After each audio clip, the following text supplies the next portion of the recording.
All right, welcome to part two of the week 6 lecture video on Plato's two-world metaphysics, or theory of the forms.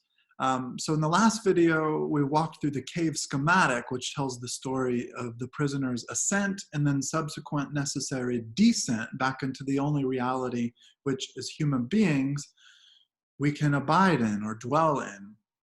So now let's unpack the analogy a little bit more and connect it to the so-called divided line, or the allegory a little bit more, and connect it to the so-called divided line analogy from the preceding book, of which we have an excerpt or a selection for this week's reading, Book VI.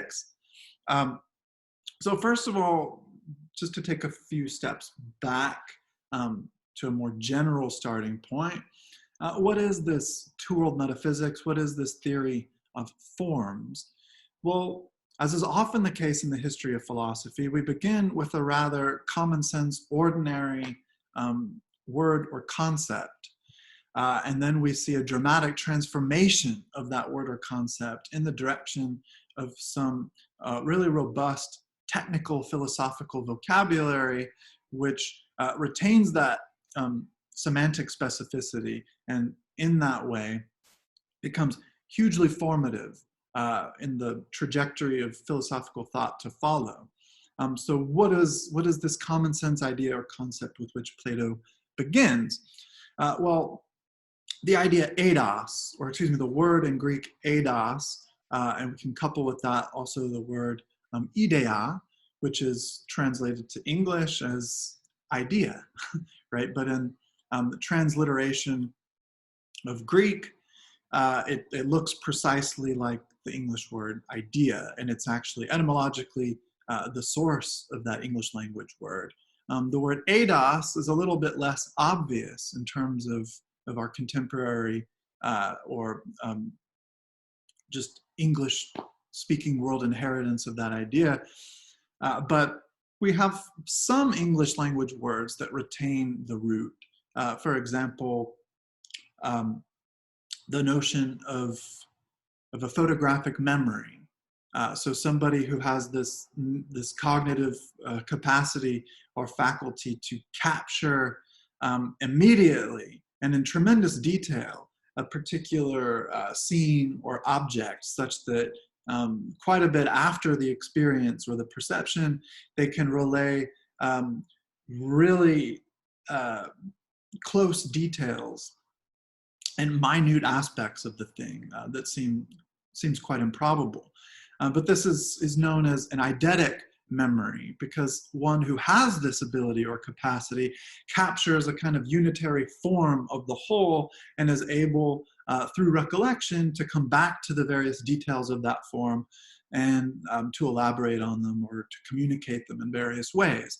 And so what do these words eidos and ideia mean, and what did they mean prior to Plato's philosophical intervention and transformation of these ideas? Well, for pre-Platonic ordinary Greeks, the word eidos was simply the outwardly visible aspect of a thing, whatever that thing might be, in accordance with which one is able to recognize it, identify it as what it is.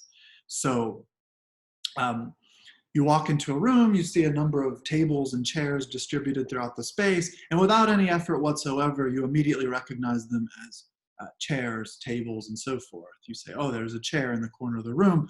Well, how do you recognize it? How do you identify this particular object, which, in its particularity, perhaps you've never encountered before? Maybe it's the first time you've seen this chair. But nevertheless, despite a lack of prior familiarity with this determinate object you see before you, you're able to say, that's a chair. You recognize it as it. Well, what is it that you picked up on of the thing perceptually that allowed you to make that determination, this is a chair and not, say, an ice cream truck? Well, you somehow captured the eidos, or the form of the thing, which delimits, and in this case, perceptual judgment, the determination of what that thing is. Or if you're walking down the street and you notice a couple blocks away a human figure approaching, you've at that point recognized it as a human figure. but you don't yet know who it is because of the distance. As they get closer, you see, oh, well, that's my friend Sarah. Well, at that moment, you somehow captured the peculiar eidos by which Sarah, unlike Jim or Samantha or Maria or whomever else you might know, is determined in their presence. So what does Plato do with this? He takes this ordinary notion of the outwardly visible fixed form or presentation of a thing, and he turns it on its head and says the eidos or form of a thing is what is most real about it, but in contrast with the received common sense understanding of what eidos is, now eidos or form is precisely that which is not available in its appearance for sense perception. So the eidos of a thing, its true being, its true reality, is not what shows itself in a sensuous form, so the original sense of eidos, but it's rather the ideal condition for the possibility of such a sensuous presentation in the first place. And so let's turn to a little PowerPoint slide I just prepared, where I set apart the two orders of Plato's metaphysical system or ontology. On the left, in this column, you have the realm or world of sensible particulars, which corresponds to the domain on the right of the realm of the forms, or what's translated from the Greek eidos here. So the world that we inhabit, which corresponds, by the way, in the allegory of the cave, to the domain of the cave itself, to its interior space. The world of sensible particulars is visible. So Plato most explicitly describes or demarcates these two domains as the visible on the one hand and the invisible on the other. So the realm of particulars is visible, that of the forms which corresponds to it is invisible. The realm of particulars are sensible, whereas formal objects, the eidos of things, is intelligible. So what is sensible is a property or quality of something that can be grasped by one or more of the five senses. That which is intelligible, on the other hand, is not available for sensory recognition, but is instead capturable by the intellect. So it's intelligible, not sensible. The realm of the particulars, excuse me, I made a mistake here.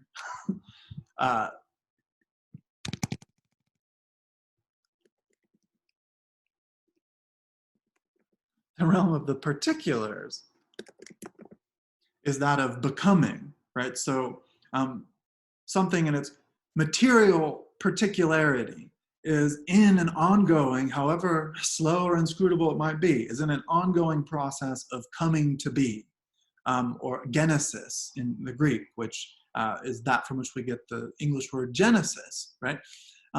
So these sensible particulars are in a state of ongoing becoming, a process of coming into their being, which is always withheld from them insofar as they are sensible particulars. Whereas the corresponding formal objects, the eidos, is being in itself, you might say with a capital B. There is no development in which a thing comes to be what it is simply is. And for that reason, such forms are eternal. In other words, they are outside of time, as well as being outside of space. Whereas the sensible particulars are historical, so they exist at this or that historical moment. They are temporal, and that corresponds to their status as being in an unfolding of becoming. And the historicality here means that every sensible particular has to come into being, has to undergo this process of genesis at some particular historical moment. So there is a time at which a thing didn't exist. It comes into being. It undertakes this process of evolution or development towards a liminal state of decay, and then it goes out of being, right? Correspondingly, by contrast, the objects that populate the world of the forms are unchanging, that is to say, immutable. So sensible particulars are derivative secondary copies, which are made possible because of some blueprint, some archetype, in other words, some original, which itself is perfect in every way. On the other hand, the sensible particulars which come into the world in this process of becoming and represent the forms, instantiate the forms, manifest the forms, participate in the forms. Plato uses all these various terms to get at what he has in mind. They are imperfect. In fact, they are striving after the perfection of the forms of which they are derivative copies. So let's just take, as an example, this pen, an ordinary ink pen. Now, it might look, for ordinary perception, like this pen is simply here, right? It is. It's an object that exists, and its being as an inanimate thing is more or less straightforward. Not so in Plato's account. Rather, this pen, as a sensible particular, is actively in its development of becoming what it is. It is actively striving after the perfect, unchanging, non-historical, non-spatial form or eidos of penness, but it will always fall short. It's doomed to failure, but it strives after that perfection, and that's what characterizes its process of unfolding, or its status as in the grip of becoming.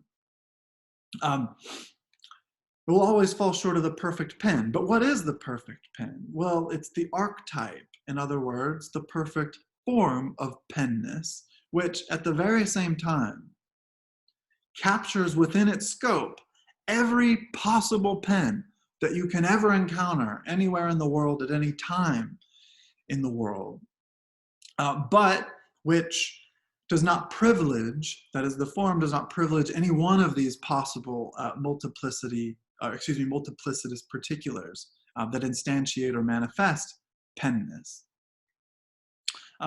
So the forms, to look at this row here, the forms serve as the measure, and the sensible particulars are what gets measured by these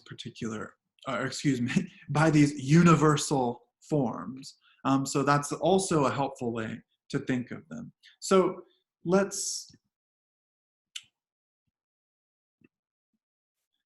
take a look at, oops.